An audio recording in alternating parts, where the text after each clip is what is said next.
All right, we have Drew Brees. First question's from Rod Walker. Hey, Drew, just sort of considering, what was at stake and the competition, do you recall being a part of such a flawless performance like that on both sides of the ball where everything was clicking? Yeah, I'd say those are rare, especially against as good a football team as the one we just played. As many weapons as they have on the offensive side of the ball, our defense just played phenomenal. Really contained and bottled them up. The pass rush did a phenomenal job. I mean, really, it all starts there. I think on both sides of the ball.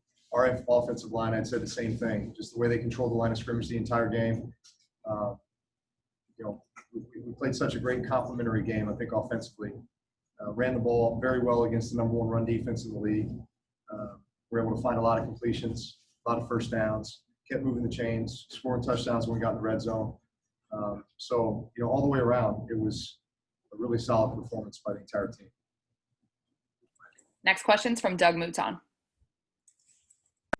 Drew, that first touchdown, when you pump to Alvin and Tre'Quan runs free, what is sort of your progression on that? What are you looking for that? And pre-game, did you think that was a play that they would be biting on Alvin and you'd find somebody running free? Yeah, absolutely. So you see the replay, and we've got two guys going vertically, Taysom and Tre'Quan Smith. And so my eyes went to Taysom first and looked at like the safety grabbed him. I couldn't really see Tre'Quan, couldn't really see the way the corner reacted. Just kind of had the rush in my face. So slid, moved, saw Tre'Quan back in the end zone, let it fly. And it was funny because I got hit and I was going down, and Terron Armstead caught me, propped me up and said, I wanted you to see this touchdown.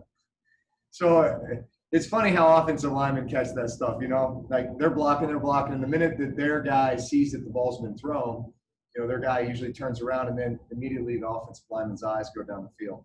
So it was funny that he caught me, propped me up, and said, just wanted you to see this touchdown. Is that the advantage of what Alvin has done through the first half of this season, that teams are going to overplay Alvin like that? You can use. Well, yeah, absolutely. I mean, listen, Alvin's a weapon. They know that we throw screens to him. And so obviously that becomes kind of a big piece of cheese that you put out there sometimes. Next question's from Mike Triplett. Drew, it's hard to believe it was just 3 days ago that we didn't see you practicing on Thursday. First of all, was that a new shoulder injury that occurred during the Bears game, or something you've been dealing with? Just something I've been dealing with. And I mean, was there ever any doubt about this game, or it was just a maintenance thing that you wanted to? There was no doubt, just maintenance. And this is a few performances now where you've been on the injury list midweek and then you just come out lights out. I mean, is there something about sort of channeling that in any way, or getting you to focus in even more, or coincidence? I would just say that sometimes the recovery is as or more important as the preparation itself. Next question's from Jarrett Bell.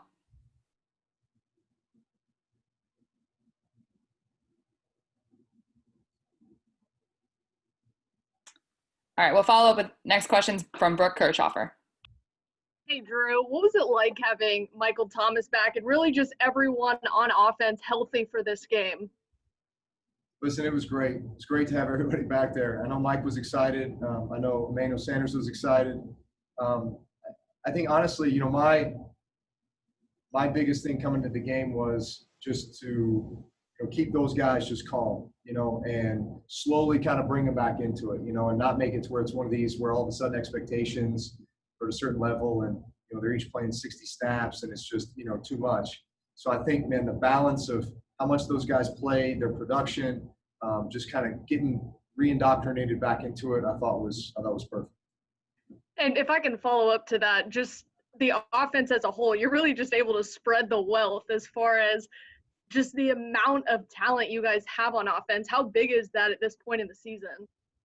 Well, it's great, but you gotta execute, I mean, so it's when we're calling plays, when we're thinking about personnel groups, when we're thinking about matchups, it's about putting our guys in the best position to succeed. It's about creating tempo, creating rhythm, playing complementary football, spreading the ball around. And I think today was just a great example of all that. Last question's from Doug Mouton. From a play calling rhythm standpoint, was this as good as it's been in a while. It seems like they were off balance every play. Yeah, I think we played with great tempo. I thought that, Taysom Hill was a huge contributor today. That's probably the most carries he's had in a game. And then, throwing a couple key passes, big third down conversions. So you couple what we already do, right, in the run game and pass game, and now you throw in a weapon like Taysom Hill who can run or pass, and, it just pick your poison. All right, guys. Thanks. Thank you, Drew.